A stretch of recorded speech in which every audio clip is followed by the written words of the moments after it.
Does your paint look like caca mierda? Well, let's fix it. Here's a close-up of the paint. The rear bumper, the roof, and especially the hood are all pretty bad.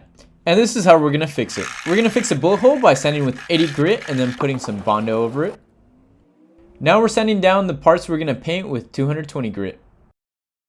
We're trying to flatten down the areas where the clear coat peeled off, and those need to be really smooth or you're gonna be able to tell in the final coat. Now since the bumper is raw plastic, we're gonna use some red Scotch-Brite. We're gonna clean off everything we've sanded with some Windex. Now that it's squeaky clean, let's tape it up. We're using the yellow tape because that's the correct one for automotive paint. Now we're putting a plastic sheet over it and only cutting out the parts that we're gonna paint. That's basically all we need for the prep. Now it's gonna be ready to prime and then paint. Now that it's prepped, we're gonna start off by spraying the raw plastic with adhesion promoter. We also had a special guest come. This is Edgar, the neighborhood stray cat. I feed him sometimes.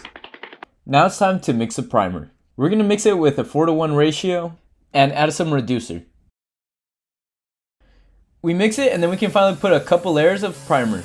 Primer helps fill all the small imperfections and helps the paint stick. Now we're gonna put black spray paint over the primer. This is gonna help us find imperfections while we're sanding down the primer. When the primer's dry, we're gonna sand it down with 400 grit sandpaper.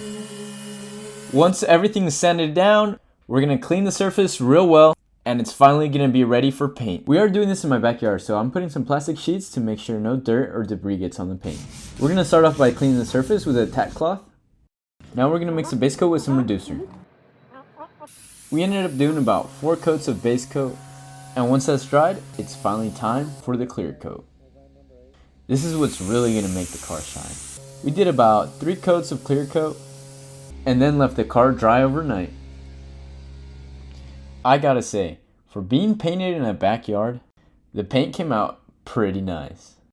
After unwrapping it, putting it back together, the car is now basically done, and this Toto is looking pretty fire. And here's the results of putting in a little bit of effort on an ugly car. Who wouldn't want to drive around this bad boy?